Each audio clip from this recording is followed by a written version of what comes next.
Imagine, if you will, a great stone building. It has spires that are pointed and they reach up to the sky. Along the edges of the building, you see gargoyles. There might be statues about of the gods or of other imagery. When you enter the building, you see large stone archways, stained glass, and ornamentation as far as the eye can see. The light pouring into this building through the stained glass, through the archways, and filtering down the hallways makes you think of divinity. Now fast forward a few hundred years, and these same buildings are suddenly evoking murder, mystery, intrigue, ghosts. How is it that Gothic architecture went from being something designed to revere the heavens to something that we often see reflected in our Halloween culture? My name is Ridley Rausch, and I am here to take you on a bit of a journey today to explore how Gothic architecture got from divine inspiration to spooky Fright Night treat. When I set out to design my Halloween display this year, I was gathering ideas from Pinterest, which is my favorite nonstop shop for that sort of thing. And I realized that I was gravitating really heavily to a very specific style of building or gravestone plot. And what I was finding was that I really liked the Gothic style of architecture. So in our modern era, this really makes sense. Gothic architecture gives off this dark, deep sense of foreboding. We envision ghosts walking past broken stained glass windows and a general feeling like there are always eyes watching you from just around the corner. But Gothic architecture didn't actually start out this way. When it first hit the scene in France in the 12th century, it was seen as really the answer to the thick stoned walls of the Romanesque style period, where there was very little light that filtered in. You had these super thick walls, the ceilings were really low, and overall it was just cold and unimpressionable. According to an article on parametricarchitecture.com, the core concept of Gothic architecture was to create buildings that symbolized the heavens on earth with structures that soared skyward and were bathed in divine light. So when these Gothic style buildings came on the scene, they were really meant to be light and airy and open. And unlike their Roman style counterparts, they were also meant to be beautiful as well to look at, and not the cold, impersonal style of the past. Overall, they were intended to be works of art, showing off the design skills of the builder as well as being a practical building for whatever the particular use was going to be, whether that be a large grand cathedral or a home fit for a king. It accomplished all of this through 5 key elements. Those elements were large stained glass windows, pointed arches, ribbed vaults, flying buttresses, and ornate decoration. The large stained glass windows were chosen really for 2 separate reasons.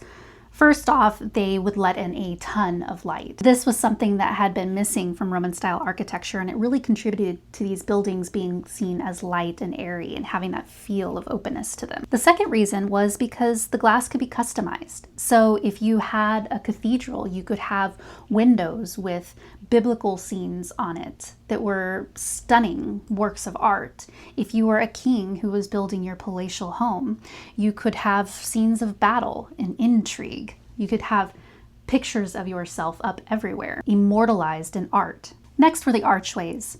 These really allowed for light to flow through the building and were seen as symbolically pointing towards the heavens, contributing to the idea really that the buildings brought you closer to God. Ribbed vaults and buttresses were structural elements. These allowed designers to move away from those really thick, heavy walls that we see in the Roman style architecture to something more practical for being able to lift up and carry the large roofs that you see on a lot of the Gothic buildings today. Here, you could now have tall ceilings that reached to the heavens, but were also supported and distributed the weight in a way that made a lot more sense. And finally, my favorite feature, ornate decoration. This would include statues of saints and gargoyles, stained glass windows, decorative decor around the edgings of the buildings. The designers of these buildings really knew about aesthetics and how to bring the buildings to life. From the 12th to 16th century, this particular style of architecture actually wasn't referred to as Gothic. It was known as French work, since it had originated in France. However, according to Parametric architecture, at the dawn of the Renaissance, critics felt the need to name this style, which they perceived as horrid and barbaric. They attributed it to the Goths, a Germanic tribe linked to the fall of the Roman Empire.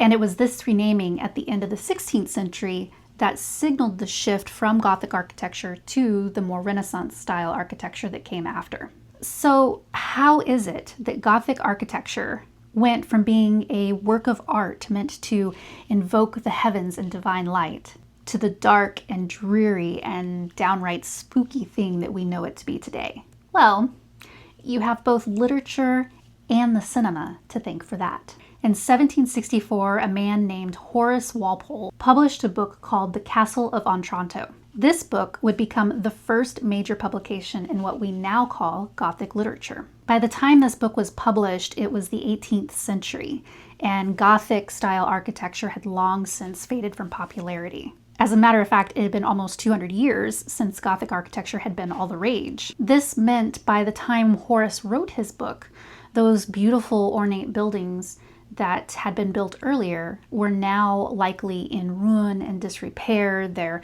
stone walls were showing the signs of aging and weather.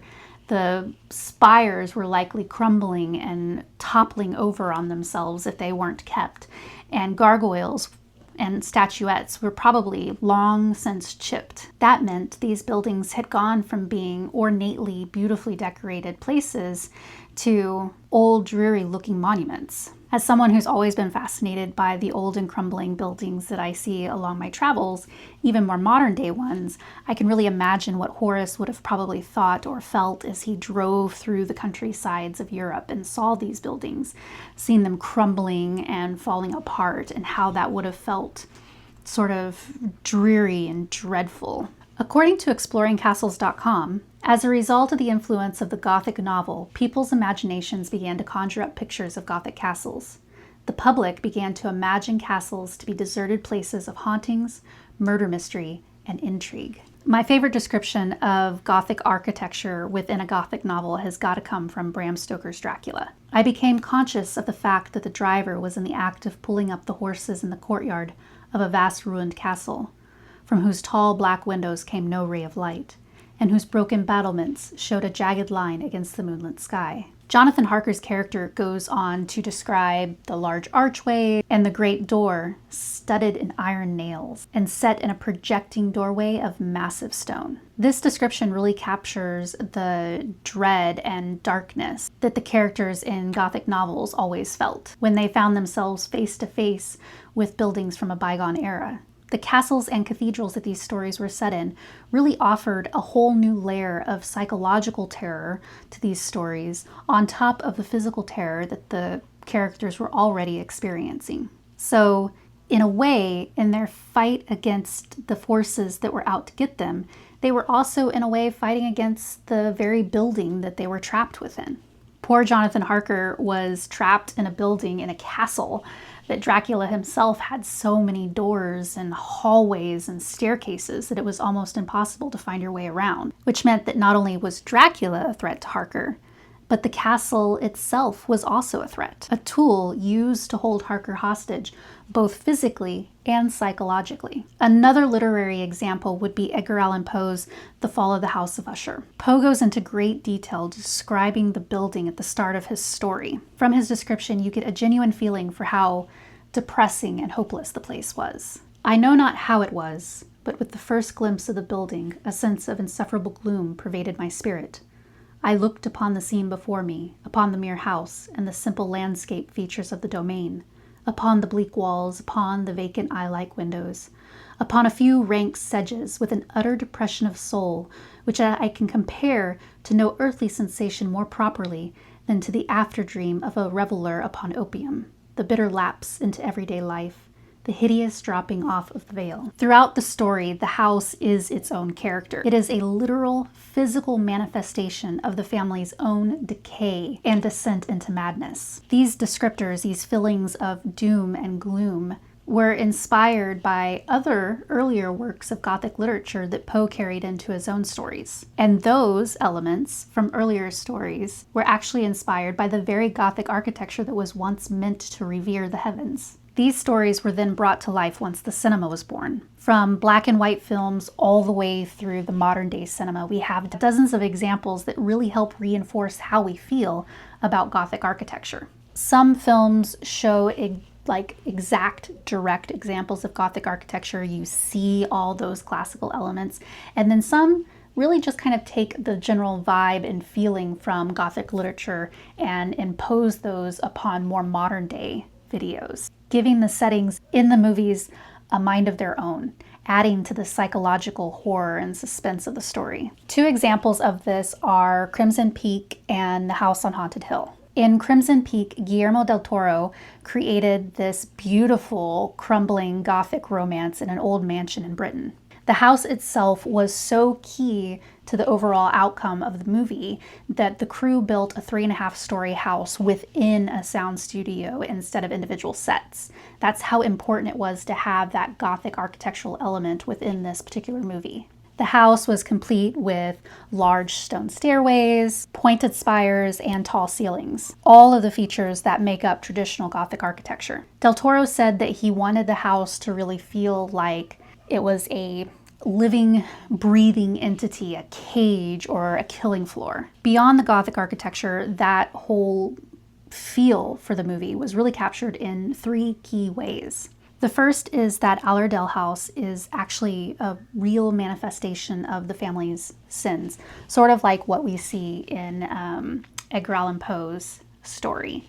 You know, the house sort of absorbs the energy of these people and it manifests it out in very physical ways. In the case of this movie, the red clay, we see it seeping out of the house as though the house itself were bleeding. The second thing is the rot and decay that we see inside the house. Beyond just the large hole that is present in the main entryway of the house during the movie, it can be argued that the rot and decay that you see throughout is a physical manifestation of the rot and decay that has taken place within the family itself. And finally, there's the ghost. No Gothic story of any kind is complete without some form of ghost or another. The ghosts in this movie are a manifestation of the murdered wives. They are literally an imprint on the building itself. Their goal, essentially, is to warn Edith of the fate that awaits her. This movie is seen as a masterclass in both Gothic architecture and in Gothic literature, and how one informs the other. It shows really that the legacy of Gothic architecture is not just in old books and in old black and white movies, but it is a living, breathing part of modern art and storytelling. Another take on this would be one of my favorite sort of guilty pleasure go-to Halloween type movies, and that is House on Haunted Hill. While not set in a traditional Gothic mansion, it does pull inspiration from Gothic literature and Gothic architecture. The asylum is quite literally this massive building. It's a labyrinth of old dusty hallways smashed in between really tall walls that expand upwards towards the ceiling. The buildings in both the 1959 classic and the 1999 movies are heavy, desolate places. And I would argue that out of all the characters in the film, the house itself is a character all its own. It's really, in a lot of ways, the star of the show. Ghosts roam freely, walls bleed, spirits can literally grab you and pull you into the walls, making you one of their own. The vibe and the feeling of the story overall pulls directly from Gothic literature. And it could be argued that the imposing nature of the crumbling building itself is a modern-day interpretation of buildings around the world that were built during the Gothic era. There are so many more examples in both literature and film that I could go over, all of which I grew up loving and that have contributed to my own bias when it comes to selecting particular styles of architecture or display for my own Halloween props. But if I was to try to go through all of those, we would be here all day.